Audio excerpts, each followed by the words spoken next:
भारत माता की, भारत माता की, इंकलाब, वंदे।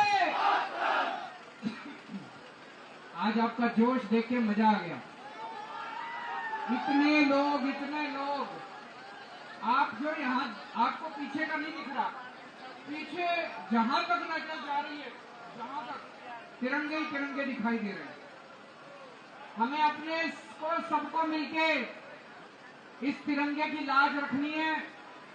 इन सारी पार्टियों ने मिलके देश को लूटने में कोई कसर नहीं छोड़ी। मैं हरियाणा में आया आज। हरियाणा मेरी जन्मभूमि है,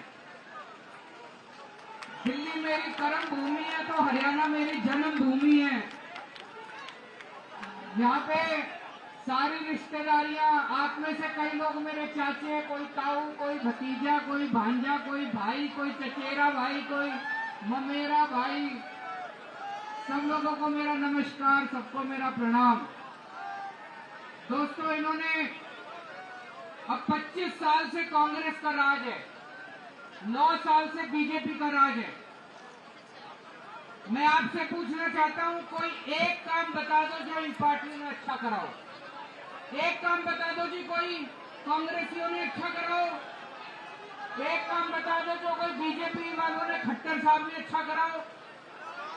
कोई स्कूल अच्छे बना दियो, कोई सड़कें बना दियो, आपके गांव में कोई अच्छा इंतजाम, पानी का इंतजाम, कोई सिंचाई का इंतजाम करो, आपके बच्चों को नौकरी दियो, कोई अस्पताल बना दियो, तो फिर क्यों वोट देते हो इनको? अभी तक मजबूरी थी, क्या करें। एक बार कांग्रेस से गुस्सा आता था, बीजेपी को दे देते थे, बीजेपी से गुस्सा आता था, कांग्रेस को दे देते थे। अब मैं एक ऐसी बात कहूंगा जो कोई नेता आपको आके नहीं कहता, कोई पार्टी नहीं कहती। मेरे को एक मौका दो, मैं आपके बच्चों को अच्छी शिक्षा दूंगा, आपके बच्चों के लिए अच्छे स्कूल बना दूंगा। कोई नेता आके नहीं कहेगा, कांग्रेस कभी आपको नहीं आके कहेगी हम आपके बच्चों को अच्छी शिक्षा देंगे। बच्चों को अच्छी पढ़ाई करानी है, नहीं करानी? बच्चों को बड़ा होकर कुछ बनाना है, नहीं बनाना? कैसे बनेंगे? अच्छी पढ़ाई कराओगे तभी तो बनेंगे। अगर अच्छी, इन्होंने एक स्कूल नहीं बनाया। गरीबों के बच्चे सरकारी स्कूलों में जाते हैं, सरकारी स्कूलों का बुरा हाल है। जिसके पास पैसा है वो प्राइवेट स्कूल में भेजता है। प्राइवेट स्कूलों ने भी गुंडागर्दी मचा रखी है, मचा रखी कि नहीं मचा रखी? मैं सरकारी स्कूल भी ठीक कर दूंगा और प्राइवेट वालों को भी ठीक कर दूंगा। दोनों करने आते हैं मेरे को। दिल्ली में कर दिए, अब पंजाब में मान साफ कर रहे हैं, सरकारी भी ठीक कर रहे हैं, प्राइवेट भी ठीक कर रहे हैं। यहां से 1 घंटा का संगरूर। तो जिन जिन लोगों को लगता है कि हमें बच्चों को अच्छी शिक्षा देनी है, ना भाई साहब कांग्रेस देगी, ना बीजेपी देगी, केवल आम आदमी पार्टी देगी। दूसरा, आपके बच्चों के लिए नौकरी का इंतजाम कर दूंगा, रोजगार का इंतजाम कर दूंगा। रोजगार, बेरोजगारी है कि नहीं है? या कौन कौन बेरोजगार है, हाथ खड़े करो, बताओ कितनी बेरोजगारी है। दिल्ली में मैंने 12 लाख बच्चों को नौकरी दिलवाई है, 12 लाख बच्चों को। पंजाब में मान साहब ने 30,000 तो सरकारी नौकरियां दे दी और लगभग 3 लाख प्राइवेट नौकरियों का इंतजाम कर रहे हैं। अभी 3 लाख प्राइवेट नौकरी। तो रोजगार चाहिए नहीं चाहिए? भाई साहब मेरे को बता देना, कोई कांग्रेस का नेता अगर आके कह दे कि मैं रोजगार दूंगा, कोई नहीं देने वाला। खट्टर साहब ने किसी को नौकरी नहीं दी, हमको नौकरी देनी आती है। मैं आपके घर की बात करूंगा, आपके बच्चों को नौकरी दूंगा, आपके बच्चों को अच्छी पढ़ाई कराऊंगा, आपके घर में कोई बीमार हो गया उसका इलाज फ्री में कराऊंगा। बड़े से बड़े अस्पताल में, ऐसे वैसे छोटे मोटे अस्पताल में नहीं। भाई साहब बड़े से बड़े आपके घर में बुजुर्ग बीमार हो गया, माँ बीमार हो गई, पिताजी बीमार हो गए, दादा बीमार हो गया, बेटा बीमार हो गया, सबका इलाज फ्री में कराऊंगा। दिल्ली में करा रहे हैं हम लोग। ਦਿੱਲੀ ਨੇ ਜਾਗ ਦਾ ਚਮਚਾ ਦਿੱਤਾ, ਪੰਜਾਬ 'ਚ ਦਹੀਂ ਜਮਾ ਲਿਆ, ਹੁਣ ਪੂਰੇ ਦੇਸ਼ ਦੇ ਵਿੱਚ ਇਮਾਨਦਾਰੀ ਵਾਲਾ ਦਹੀਂ ਜਮਾਉਣਾ ਬਸ। ਜੇ ਪੰਜਾਬ 'ਚ ਬਿਜਲੀ ਮੁਫਤ ਹੋ ਸਕਦੀ ਹੈ, ਲਗਭਗ 88% ਘਰਾਂ ਨੂੰ ਜੇ ਪੰਜਾਬ 'ਚ ਬਿਜਲੀ ਦਾ ਬਿੱਲ ਨਹੀਂ ਆ ਸਕਦਾ ਤਾਂ ਫਿਰ ਹਰਿਆਣਾ 'ਚ ਵੀ ਹੋ ਸਕਦੀ ਹੈ। ਜੇ ਪੰਜਾਬ 'ਚ ਨੌਕਰੀਆਂ ਦਿੱਤੀਆਂ ਜਾ ਸਕਦੀਆਂ ਨੇ, ਹਰਿਆਣੇ 'ਚ ਵੀ ਦਿੱਤੀਆਂ ਜਾ ਸਕਦੀਆਂ ਨੇ। ਜੇ ਪੰਜਾਬ 'ਚ ਦਿੱਲੀ 'ਚ ਮੁਹੱਲਾ ਕਲੀਨਿਕ, ਆਮ ਆਦਮੀ ਕਲੀਨਿਕ ਖੁੱਲ ਸਕਦੇ ਨੇ, ਇੱਥੇ ਵੀ ਖੁੱਲ ਸਕਦੇ ਨੇ। ਪਰ ਵੀਰੋ, ਇੱਛਾ ਸ਼ਕਤੀ ਤੇ ਚੰਗੇ ਇਮਾਨਦਾਰ ਬੰਦੇ ਨਹੀਂ ਮਿਲਦੇ ਤੁਹਾਨੂੰ। ਅਰਵਿੰਦ ਕੇਜਰੀਵਾਲ, ਮੈਂ ਤਾਂ ਜਦੋਂ ਵੀ ਇੱਥੋਂ ਦੀ ਲੰਘਦਾ ਦਿੱਲੀ ਨੂੰ ਜਾਣ ਵੇਲੇ ਮੇਰਾ ਰਸਤਾ ਪੈਂਦਾ, ਇਹ ਧਰਤੀ ਹੈ ਜਿਹਨੇ ਅਰਵਿੰਦ ਕੇਜਰੀਵਾਲ ਪੈਦਾ ਕੀਤਾ। ਇਸ ਦਾ ਸ਼ਿਵਾਨੀ ਹੈ ਨਾਲ ਹੀ ਹੈ ਕਹਾਣੀ ਦੇ। ਸੋ ਇਸ ਕਰਕੇ ਆਪਾਂ ਬਹੁਤ ਕਿਸਮਤ ਵਾਲੇ ਹਾਂ ਤੇ ਆਪਾਂ ਹੁਣ ਇੱਕੋ ਹੀ ਫੈਸਲਾ ਕਰੀਏ ਕਿ ਆਉਣ ਵਾਲੇ ਦਿਨਾਂ ਦੇ ਵਿੱਚ ਭਾਵੇਂ ਲੋਕ ਸਭਾ, ਭਾਵੇਂ ਰਾਜ ਸਭਾ, ਭਾਵੇਂ ਵਿਧਾਨ ਸਭਾ, ਭਾਵੇਂ ਪੰਚਾਇਤ, ਜੋ ਮਰਜ਼ੀ ਇਲੈਕਸ਼ਨ ਹੋਵੇ, ਚੋਣ ਨਿਸ਼ਾਨ ਇੱਕੋ ਹੀ होगा, ਜਿਹੜਾ सफाई करता है, झाड़ू। हम खेड़ी शिमल से आए हैं जी। क्या नाम है आपका? खेड़ी शिमल। नाम बता। राजकुमार है जी। राजकुमार। हाँ जी। ये बताइए कितनी बड़ी रैली हुई, आप लोग अलग अलग इलाके से आए, कोई जींद से, कोई हिसार से, कोई सिरसा से। आज तक हम ऐड हो गए जी, कभी भी इतने बड़े हो गए हैं, अभी इतना तो कभी भी तिरंगा झंडा देखा नहीं है। बहुत बड़ी रैली है, हमने बहुत रैलियां देखी है, देवीलाल की भी रैलियां देखी है, उससे भी बिगिन हो गया। तो उससे भी अच्छी रैली हुई है जी, बहुत वहां से लग के और दूर तक कभी भी लाइन नहीं टूटी। गाड़ी, ट्रैक्टर, मोटरसाइकिल और बसों। लेकिन बीजेपी वाले तो कह रहे हैं कि यहाँ पे जमानत जब्त होने से भी बुरी स्थिति रहेगी आम आदमी। नहीं, बीजेपी का तो, और बीजेपी का तो उनका तो टेम है लिया जी। हाँ, आ गया मतलब आखिरी मौका खत्म हो गया है। झूठ, बहुत झूठ बोली है, झूठ ज्यादा दिन नहीं चलती है, झूठ थोड़े दिन ही चलती है। हाँ, इनका टेम आ लिया झूठ बोलने से।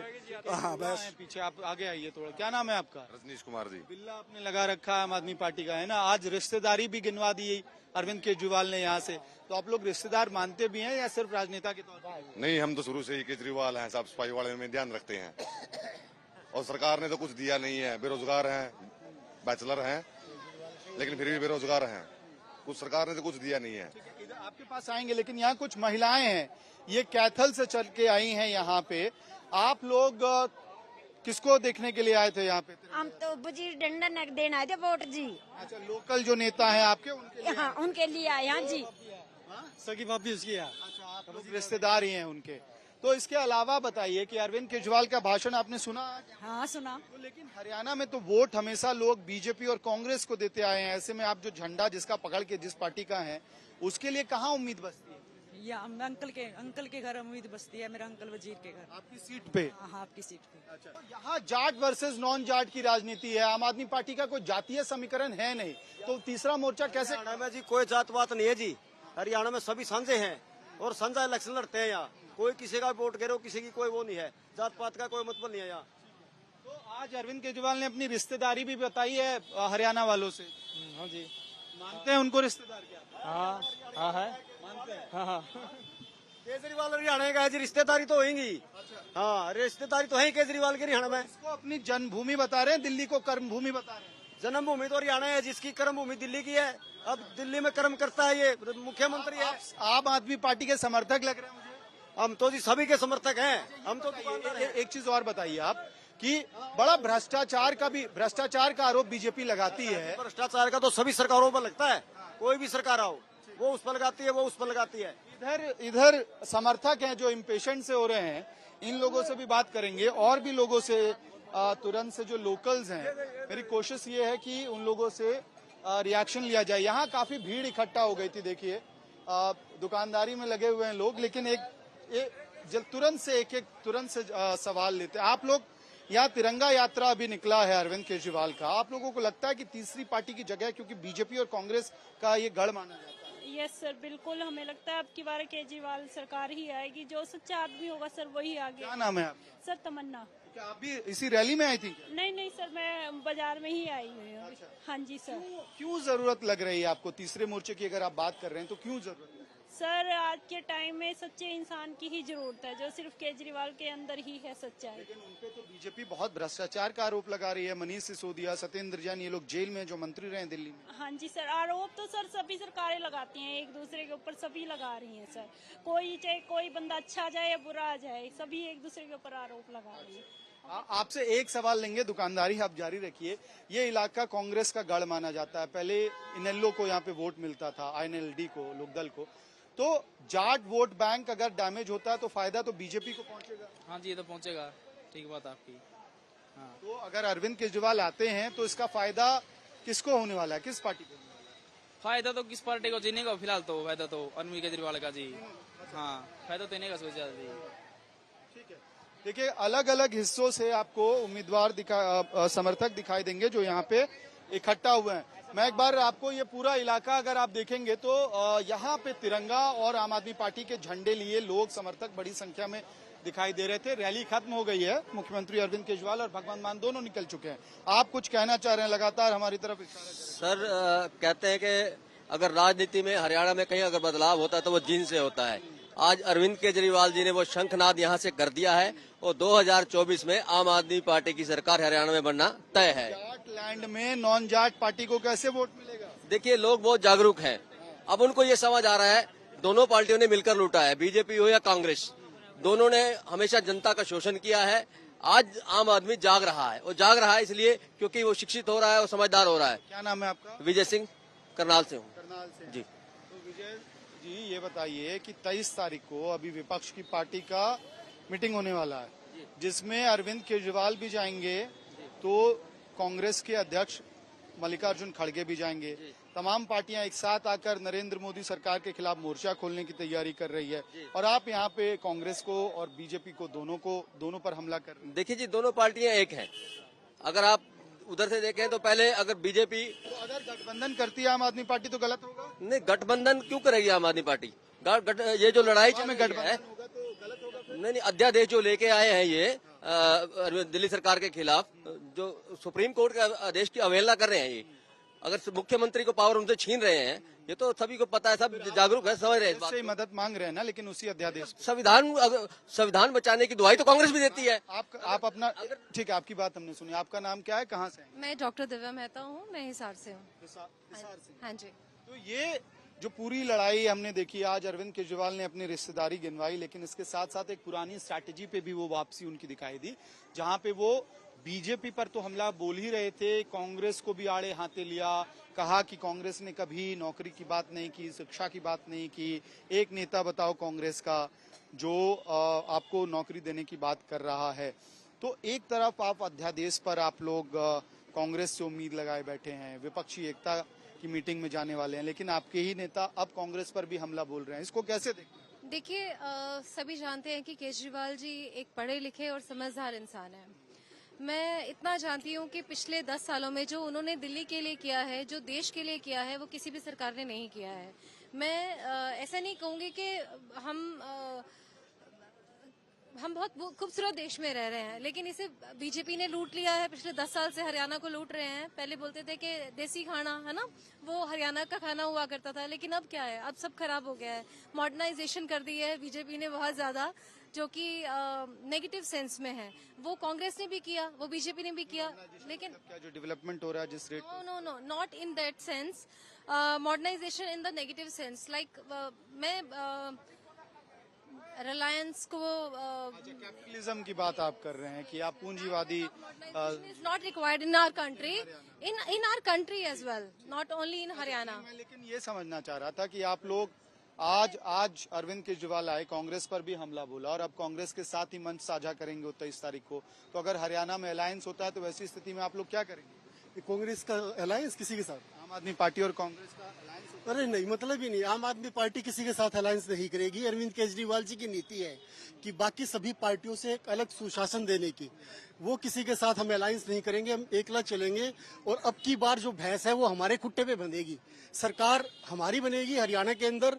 आज की जो तिरंगा यात्रा है, इसके बाद हम जो 3 हरियाणा में जो 3 टॉप की पार्टियां हैं उसमें हमारी पार्टी भी आ गई है, आम आदमी पार्टी भी आ गई है। बाकी की पार्टियां जो थी, जो तीसरे नंबर का, चौथे नंबर का दावा करती थी, वो 5वें, 6ठे, 7वें नंबर पर चली गई है। ये दावे आप लोग कर रहे हैं, लेकिन हमने देखा ये आदमपुर के चुनाव में भी बड़ा दावा हुआ था बाईपोल में, वहाँ हालत खराब हो गई थी, जमानत जब्त हो गई थी आप लोगों की। तो ये किस आधार पे कर रहे हैं? संगठन बना है, ये सवाल है।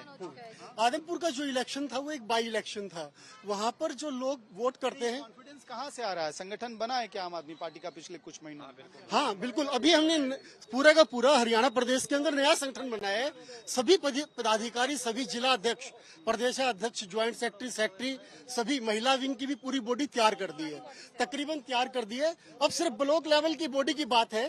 ब्लॉक लेवल की जो बॉडी है वो जल्द ही हम इंट्रोड्यूस कर देंगे और हरियाणा प्रदेश के अंदर पूरे गांव-गांव में, गली-गली। चीज बताइए कि अगर गठबंधन की बात होती है लोकसभा में, तो आप लोगों जैसा कार्यकर्ता कांग्रेस से गठबंधन चाहता है आम आदमी पार्टी का हो या ना हो? नहीं, आम आदमी पार्टी का कार्यकर्ता नहीं चाहता है। अभी आप देखना, आज की नेता करेंगे तो क्या होगा फिर अगर गठबंधन हो गया? आम आदमी पार्टी का जन्म ही भ्रष्टाचार के खिलाफ हुआ है। ठीक है जी, भ्रष्टाचार के खिलाफ ही आम आदमी पार्टी लड़ रही है। अगर कोई भी ऐसा व्यक्ति जो भ्रष्टाचार के खिलाफ हो, आम आदमी पार्टी में शामिल होना चाहता हो, कांग्रेस का हो, बीजेपी, उनका तो स्वागत हमेशा ही रहता है। लेकिन शामिल होने की बात नहीं कर रहा हूं मैं, अलायंस की बात। मैं समझ गई आपकी बात, आप अलायंस की बात करें। देखिए, मैंने आपको पहले भी यही बोला था कि केजरीवाल जी बहुत समझदार नेता हैं। अगर उन्हें लगेगा कि देश की तरक्की के लिए गठबंधन जरूरी है तो गठबंधन किया जाएगा, लेकिन मुझे नहीं लगता कि कांग्रेस को वो पावर दी जाएगी कि वो खुले हाथ कुछ भी कर सके या दोनों हाथों से सब कुछ बटोर सके। अंडरस्टैंडिंग रख के चल रहा है। आखिरी चीज मैं समझना चाह रहा हूँ कि एक चीज सर, हरियाणा में पिछले लंबे समय से एक नैरेटिव चला हुआ है जो खुल के सामने नहीं कहा जाता है कि जाट वर्सेस नॉन जाट। ऐसे में आप लोग किस खेमे में सेट होते हैं, किस कास्ट कॉम्बिनेशन में? हमारी सरकार आम आदमी पार्टी जाति और धर्म से ऊपर उठकर राजनीति करती है। आम आदमी वोटर तो जाति के आधार पर वोट डाल रहा है ना। ये सिर्फ गुमराह कर रहे हैं, ये विपक्ष के लोग गुमराह कर रहे हैं। आम आदमी पार्टी की जाति है शिक्षा, स्वास्थ्य, सड़क और सुविधा। आम आदमी पार्टी सिर्फ इसकी राजनीति करती है, जाति और धर्म की राजनीति हम नहीं करते। मैं एक बार अगर आपकी बात मान लूं, लेकिन हरियाणा में जो ट्रेडिशनली वोट डाला जाता है, पार्टियों की जो संरचना है, उसमें जाति बहुत अहम फैक्टर है। जाति से उठकर ना लोकसभा में ना विधानसभा में बहुत ज्यादा वोटिंग यहाँ पे हुई है। 2014 एक एक्सेप्शन जरूर माना जाता है। तो ऐसे में आप लोगों के लिए फिर स्पेस कहाँ बचता है? स्पेस ही स्पेस है। अब जो ट्रेंड है वो बदल चुके हैं, जनता जाग चुकी है, पढ़े लिखे लोग हैं। मोदी जी ने बहलाकर फुसलाकर जनता से एक बार वोट ले लिया। अब हरियाणा का देखना, अब जनता समझ चुकी है और बीजेपी का सुपड़ा साफ होने जा रहा है। मैं भगत राम, आम आदमी पार्टी का प्रदेश प्रवक्ता हूँ। हमारा गठबंधन किसी पार्टी से नहीं होगा, हमारा गठबंधन जनता से हो चुका है। जनता माननीय केजरीवाल जी की नीतियों को पसंद कर रही है, उस पे मोहर लगाएगी और 2024 में हरियाणा के अंदर आम आदमी पार्टी की सरकार आएगी। आज की जो तिरंगा यात्रा आपने देखी है, उसमें पूरे हरियाणा प्रदेश से, चाहे जाट हो चाहे नॉन जाट हो, सभी लोग पहुंचे। 36 बिरादरी के लोग भारी संख्या में उमड़े हैं। और आज की तिरंगा यात्रा के बाद आप देखिए, चलिए इस बात को हरियाणा में लोग बोलते बहुत हैं, उनको चुप कराना बहुत मुश्किल होता है। अंकल जो आप पूछ रहे थे कि जातिवाद का क्या है, हमारी जो पार्टी है वो ये जो जातिवाद पे कोई वोट लगा रहा है, कोई पैसे के नाम पे वोट लगा रहा है, कोई दारू पे मोहर लगा रहा है, हमारी पार्टी ने व्यवस्था परिवर्तन करना है, सत्ता परिवर्तन नहीं करना है। वो बात कही गई, हम जाति ठीक है। को खत्म तो देखिए हरियाणा के लोग खुलकर बोलते हैं, वो दिख भी रहा है इस बातचीत में। कुल मिलाकर ये जरूर था कि आज के तिरंगा यात्रा में आपको सोनीपत के अलग अलग कॉन्स्टिट्यूएंसीज के लोग दिखाई दिए। हिसार से, करनाल से, सिरसा के इलाके से लोग इकट्ठा हुए, रोहतक से इकट्ठा हुए। तो कहीं ना कहीं तैयारी बहुत ज्यादा की गई थी आम आदमी पार्टी के द्वारा, और कहीं ना कहीं इसके पीछे वजह ये भी लगता है कि पहली लंबे समय के बाद दोबारा एक बार फिर से फोकस लोकसभा इलेक्शन पे आम आदमी पार्टी करते हुए दिखाई दे रही है। हरियाणा का जो विधानसभा चुनाव है वो लोकसभा के ठीक बाद होना है, इस लिहाज से भी तैयारियां करना बहुत अहम होगा। लेकिन सवाल यही उठेगा कि अगर आम आदमी पार्टी स्ट्रेंथन होती है, स्ट्रांग होती है, तो ऐसे में किस पार्टी का नुकसान होगा, किस पार्टी का फायदा होगा। हालांकि जो आपके वर्कर्स हैं वो कह रहे हैं कि अलायंस के लिए वो तैयार नहीं है, वो उनके अंदर बहुत उम्मीद है और राजनीति में उम्मीद कार्यकर्ताओं को रखनी चाहिए। ये बात तो सही है, लेकिन देखना यह है कि आने वाले समय में इसका असर हरियाणा की राजनीति पे क्या पड़ेगा और आम आदमी पार्टी कितना कंटिन्यूअसली इस कैंपेन को आगे ले जा पाती है, क्योंकि जींद में जहां पे ये रैली हुई है, तिरंगा यात्रा हुई है, उसको जाटलैंड के तौर पे भी जाना जाता है, जहां कांग्रेस को बड़ी बढ़त पिछले विधानसभा चुनाव में मिली थी। तो एक लंबी लड़ाई है जिसके लिए लंबी तैयारी भी करनी पड़ेगी, संगठन बनाना पड़ेगा, लेकिन जो कार्यकर्ता मेरे पीछे आम आदमी पार्टी के खड़े हैं वो उम्मीद लगाए बैठे हैं कि 24 में कुछ उनके लिए बदलाव आने वाला। अब देखना यह है कि क्या वो बदलाव होता हुआ भी दिखाई देगा।